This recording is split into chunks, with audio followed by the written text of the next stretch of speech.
and welcome here to TalkFCB, and welcome back to the channel here today, guys, for a full Barça news roundup, because we're going to have the latest news ahead of Barca's return this weekend.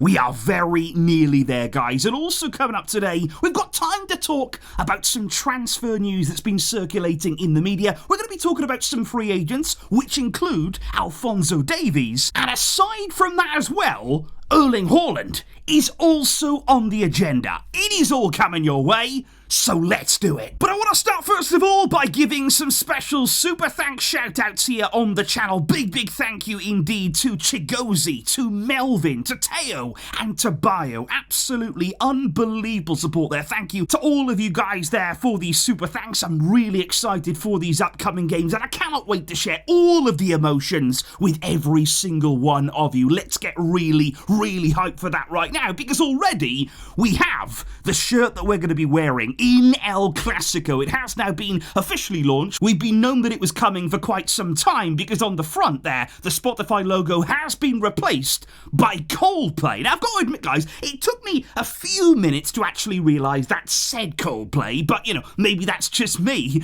But honestly, it's really nice to have them there on the Barca shirt, because Coldplay very much takes me back to the Pep Guardiola days at Barca. There's really special, you know, evocative memories from that time. Coldplay were almost like the soundtrack of that whole era with Pep at Barca, so it's really nice there to have them on the shirt. Very cool. And for the next Clasico, by the way, guys, we could be set to include an artist or group from Asia. Barca would love to make that happen, and there have already been some talks ongoing. So that there is the Clasico shirt unveiled. And speaking indeed about those very important games to come, there was fantastic news this morning, because Dani Olmo, as expected there, has now officially returned to full training with the group, and that is absolutely great to see there. He's made a full recovery, he is feeling good, he is feeling ready ahead of the weekend, and he remains on track to play at some stage against Sevilla on Sunday. I would not expect it to be a long period in that game. We're hearing right now maybe 20, maybe 30 minutes or so against Sevilla for Olmo, because he's building up for the big important week coming up next, where we have Real Madrid and Bayern Munich all in the space of a few days. So Dani Olmo back in training, and that is great to see. I also thought, guys, that it was really funny this morning to see Wojciech Szczesny arriving there at the training facility. He was in his car, and the media were actually at the entrance waiting for Szczesny. He rolls down his window, and they ask him repeatedly, are you going to start on Sunday? Are you going to be playing in a Barcelona shirt?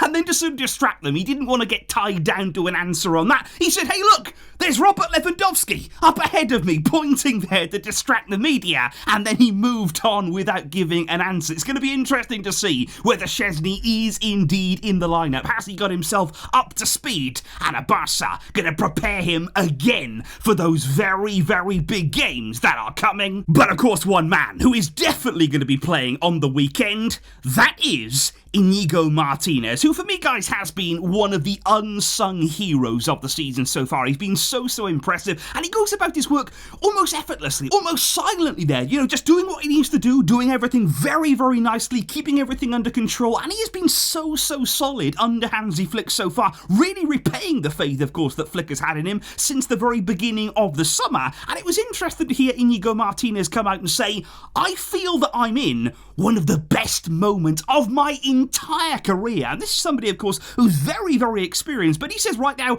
I'm feeling at my best, and I've got the opportunity to play, and that is what every player wants. He did admit last year was not easy. It was a tough one for me, but he said this year, I am enjoying it to the fullest. The coach has full trust in me, and I will maintain that there. So Inigo Martinez really thriving off the back of that trust from Flick. He is delivering, and like I say, we are going to be depending on him again in these games to come. However, guys, I do know here that many of you are anxiously waiting around right now for an update on Robert Lewandowski, because you know what? It's another international scare that we have had, and Barca apparently were really puzzled by the decisions that were made on Lewandowski over the course of the international break, because apparently they're ahead of Poland's final game of the Nations League this break against Croatia. Lewandowski had discomfort, and as a result of that, he started from the bench in that game. He was even suffering there before it started, but yet he still came on. He was still brought on there by Poland. He came on for the final half an hour of the game, and then he went on to pick up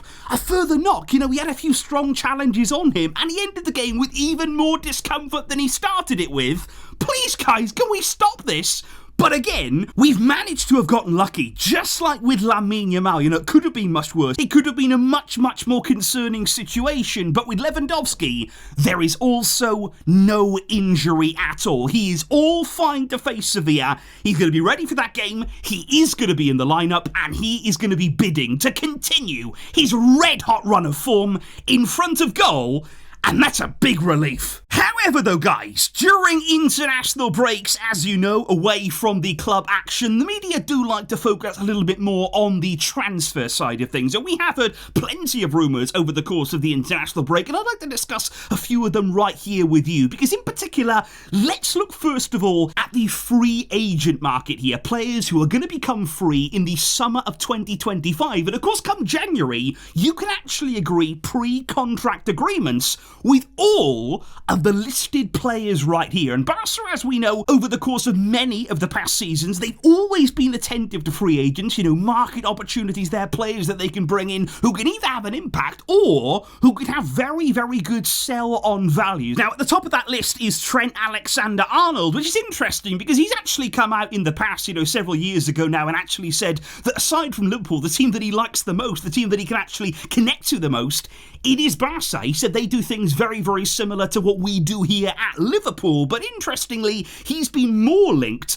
to a move to Real Madrid come the summer of 2025 there. So Alexander-Arnold right now not really being mentioned towards Barca in the media. Neither is Leroy Sané or Mohamed Salah. But when it comes to Alphonso Davies, well, that's where it gets interesting right now, because remember, he too was very heavily linked with Real Madrid. They might have even been signing him last summer, we heard in the media. It didn't quite happen. They may be waiting to sign him on a free transfer, but according to Barca right now, nothing is done. You know, he's not a Real Madrid player. He has not signed anything there. And do not forget as well about the Hansi Flick factor in all of this here. He knows Alphonso Davies so well. They work absolutely brilliantly together, you've got to say. And Barca, for that reason, they're keeping tabs on his situation, and they are aware of his availability come next year. Of course, Joshua Kimmich, we all know very well. Certainly their Barca are looking at him too. If he does not agree an extension with Bayern, we're going to be looking at that. We are going to be taking into account what he can offer, what he can do. If we still require a defensive midfielder come next summer, that's going to be something very, very interesting to keep an eye on. But what about Jonathan David too? Because I actually have lots of questions here on the channel about this young man. He's been doing very, very good things at Lille. He's been progressing really well each year. He's a very, very talented striker. And of course, Barca, they might be in the market at some stage, as we're going to talk about in a minute, for a centre-forward. There may be a time, of course, where we're looking for a more longer-term option in that area. And Jonathan David, he is definitely on the club's radar. They are certainly tracking his progress. They have even held a few informal talks there with his agent, and again, ahead of that potential free transfer, they do remain interested. And the only other player really from this list right here, not Son, not De Bruyne, not Virgil van Dijk, despite the rumours, not Neymar either. Barca are not really going down that road, but the other player they are looking at potentially is Jonathan Tah. We heard plenty of rumours linking us to him back in the summer. Again, Hansi Flick is very, very aware of what he can do. He's a big fan of Jonathan Tah, and he would like the club to pursue a move if he becomes available on that free, and we may take advantage there, I think, of a market opportunity. So those there are the players that we are potentially looking at. Alphonso Davies, Jonathan Tah, Jonathan David as well, and the only other one who's not on that list but is a free agent, Reinildo from Atletico Madrid. Apparently he is also of interest to Barca. So we're looking at several options, several players right now, guys, and of that list and of these four here, who do you like? You know, who would you like to see Barca pursue? Who do you think could come in and make an impact on the team? Because, you know, forget about the financial side right now. Obviously, Barca want to take advantage of players' situations. They want to get people in who have good market values. But hey, who could impact the team? Who could come in and improve what we have and give Flick another option and add to our squad even further? So let me know your thoughts on that in the comments down below. But we still have to talk about one more player. We still have to talk about Erling Haaland. Because obviously now we've gone from free agents to somebody who would not be free. He would not be anything close to free. Erling Haaland would be a big money signing, but it's a rumour that we still continue to hear. Most weeks, most months, every single transfer window, there is that Haaland-Barca link. And of course, like I say, we are going to be on the lookout soon, at some point, to a long-term successor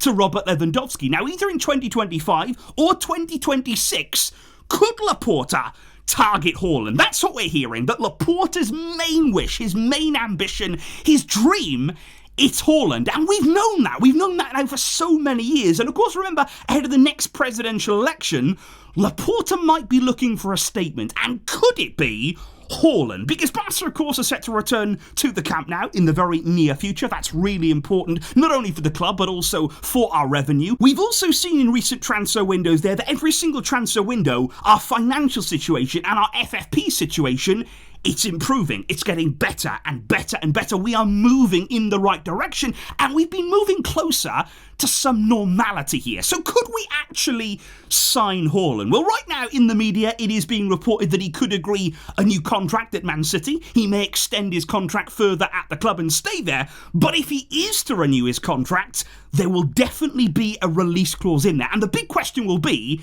what's that amount going to be? And of course, in terms of wages, what would Haaland command? And like I say, it would be a massive signing. Laporta would have to do absolute miracles to make something like this happen. But I think my big question is not whether we can sign him, whether we will sign him. My question is whether we should sign him there. And my question to you would be, would you like to go at some stage, either next year or the year after, would you go all in, all out on a player like Erling Haaland? Or would you rather spread the money that signing would cost us across several different positions in this squad there? Would you look at several different areas where maybe Flick has identified what he needs? That's going to be the big question, you know. It's not really about if Barca have money anymore. We're getting to the end of that cycle now. We're getting through the financial difficulties. The bigger question now is, how should we spend it? And where in the squad needs most attention, guys? So do let me know your thoughts on that in the comments down below. All out for Haaland, or spread it right throughout the squad?